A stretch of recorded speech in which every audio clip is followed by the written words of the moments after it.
apology after what seemed like I don't know how many text messages. Starting off with, "It wasn't you, it was me." It's just way too cliche. I wanted to come off more poetic. I am a poet. Something like, "The moons and the stars may not have had a chance to align with the oceans and seas and the true moments we were meant to be, but I'm afraid I might lose you." And the last thing I want is for my long, drawn out, overthought apology to be wasted in spaces of further misunderstanding. So I'll stand here. Big girl priorities in place and simply say that I am sorry. I'm sorry that I hid the fine print and the inactive ingredients from my mix. I'm sorry that I saw you coming from a mile away, which gave me time to recruit my best representative and present her your way. It's almost sad to say you really never saw it coming, a past rooted in abuse, misuse, and a personal vow of, "I'll bet I'll leave you first rather than be the first to get hurt." So while you were planting lilies for the springtime, I was hiding landmines in fields of non-existent excuses because even though not spoken, I had heard them all.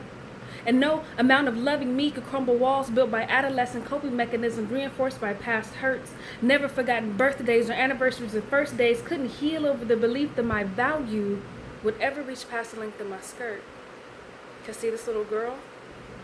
Front and behind well-dressed woman's mask? Who was simply not ready.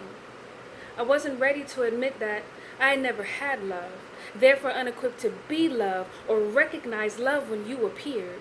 Instead, I just peered through murky idealisms of what this was supposed to be, judging you on all had they come before you, not being willing to admit that their faults were direct reflections of me. In time, I thought this well-fitted facade would start to feel like second skin, but all those internally stuffed lies began to take up all my time, and I was finding myself preoccupied by the festering wounds I had pretended had healed.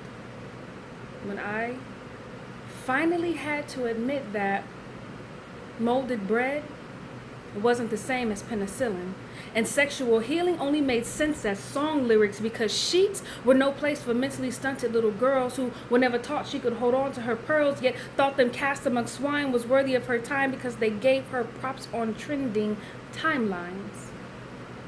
And I'm so sorry that you were hurt by the fine lines my words would spill over from simply voicing my opinion to outright disrespect.